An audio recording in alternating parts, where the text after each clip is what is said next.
Hey, what's up everybody? This is Adobe Silver.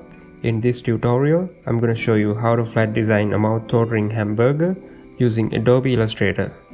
First of all, I would like to show you my interface arrangement and few settings along with it. In my View drop-down menu, I have Snap to Pixel turned off because I don't need it for the task. I have arranged my stroke, pathfinder and layer panels like this. But if you don't have them in your workspace, you can find them under the Windows drop-down menu. I will create the color palette for my design as a start. I have placed my hand sketch into the reference image layer. Let's lock it. Create a new layer for the color palette. We have 6 colors in total including the stroke color. So let's create 6 circles for them. I am going to grab my eyedropper tool and sample the colors. Later in this video, I will show you a trick to color pick from these, so I suggest you not to skip ahead. I will let you have my color palette along with my hand sketch, so please feel free to check the Google Drive link in the description. You can practice along with me or you can give it a try after my tutorial. Let's go create the burger. First, I will dim my reference image layer to 50% because I need some visual control over my sketch. I will create a new layer for my artwork as well. I am going to pick a dark color for it because it will become handy in the long run. We will be using guides in our workflow, so I will create a separate layer for it as well. I will show you why I created a whole new layer for guides, because that's something designers rarely do. I won't go with fill colors from the beginning because it will distract me from the original sketch. I want to maintain the creative thinking behind my sketch throughout the process. So, I will turn off the fill for now. And I will hide the color palette also. We will use it later. First, let's create the top bun. I am going to grab my ellipse tool, draw a circle while holding shift, and I will place it nicely by holding the spacebar altogether. I am trying to place my path to the middle of the sketch stroke. I need to match my stroke weight to the original sketch, so I will highlight the stroke value and will scroll up with the middle mouse button while looking at this area. I will scroll up to a recent amount and press enter. I have an amazing tutorial explaining this method in depth to use as a productive and time-saving workflow. Please check it out, the method will save you a lot of time. Now, let's go create the tip area. I am going to switch to the guide layer and will place one on the bottom. I am going to grab my rectangle tool and draw one with the help of the guide. Then I will select both, go to the Pathfinder panel and click on minus front. I am going to switch to my direct selection tool, select the bottom 2 anchor points, round corners to match the shape. Next, let's create the letters. I want you to see that this is a rectangle with round corners. So, let's create it.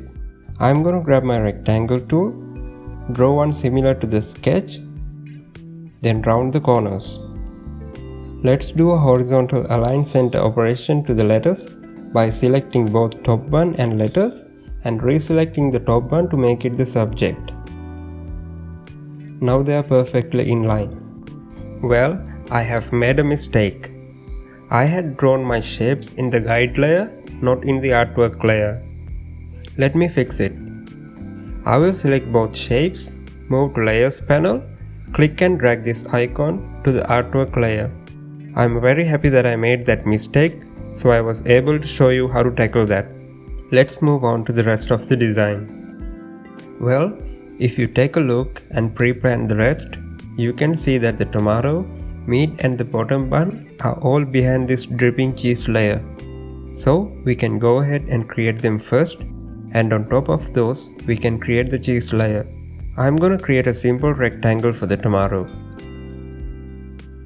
Then another rectangle for the meat layer as well. Something I have to mention here, I have sketched my meat layer much thicker than the letters. It's because people like to have more meat in their burgers. Take it as a design tip. Let's go round the corners as well. Next, I will create the bottom bun. I am going to round corner the bottom anchor points, not all the way in, but to match the design, to make it feel like it can hold the upper layers. I will select all, horizontal align center to top bun. Next, let's create our dripping cheese layer. I'm gonna grab my pen tool, then start to draw with Smart Guides turned off. It will help me to draw freely.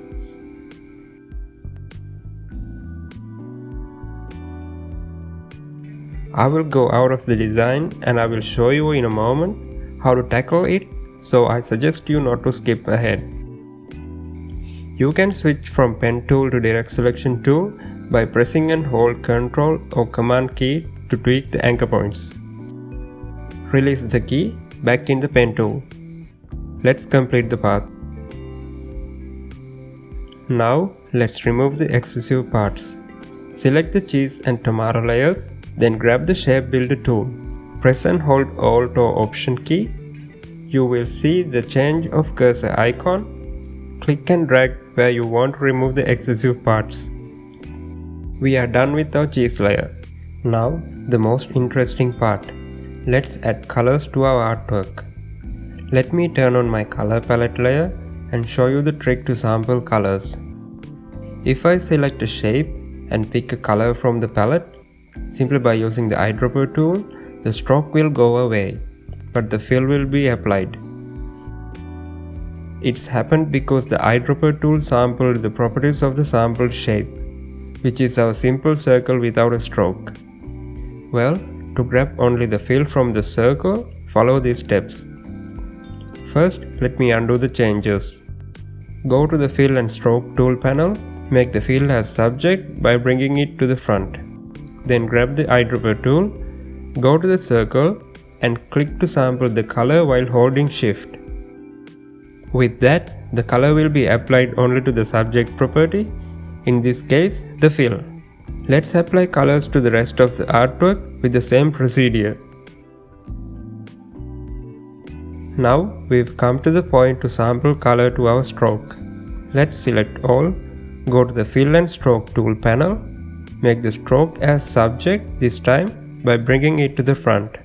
Then grab the eyedropper tool, go to the circle and click to sample the color while holding Shift. Now we are done and happy with applying color to our artwork. Now we can tweak the cheese layer if needed to make it look nice. Not an issue because we did it with the minimum amount of anchor points. Beautiful. Now let's hide our artwork layer and see what else we have left to do.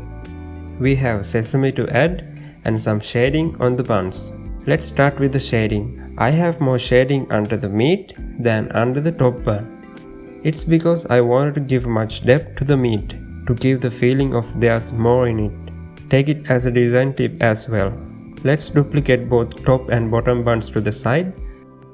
I'm going to create shades by using these. Go to the Object drop-down menu, select Expand. Make sure to tick both these options and hit OK. I need guides to create the shading. So, to do that, I will hide my artwork layer and switch to my guides layer. As I mentioned earlier, this is where it came handy to have a separate guide layer. We have more control over the artwork layer with this method. Let's create two guides. Make sure to give more shading under the meat. Let me turn on the artwork layer back on. I want you to understand that we need shading on top of our fill only, not to bleed to the stroke. So, to do that, select the new duplicates, grab the Shape Builder tool, press and hold Alt key, remove the strokes.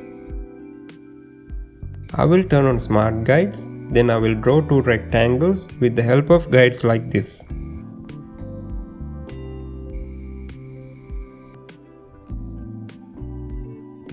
I will select two shapes, go to the Pathfinder panel and click on Intersect. I will do the same for the other two as well.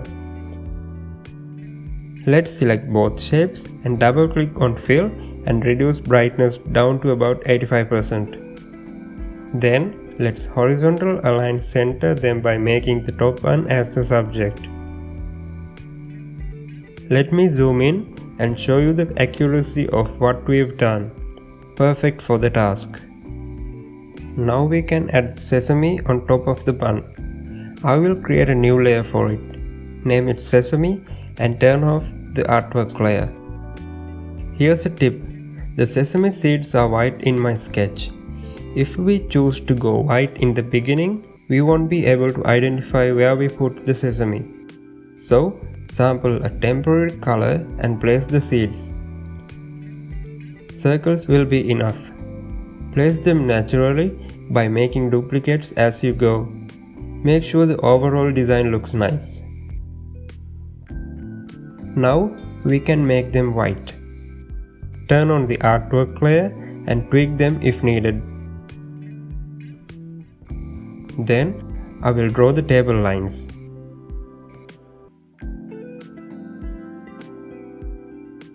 I will sample the color from the bottom bun with the eyedropper tool and turn off the fill.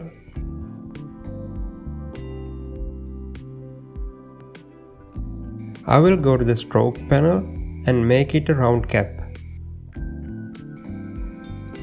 Here's a bonus tip. Be your own art director. Ask from a non-designer family member or a friend to review your design. They feel the design the correct way. They are the real audience.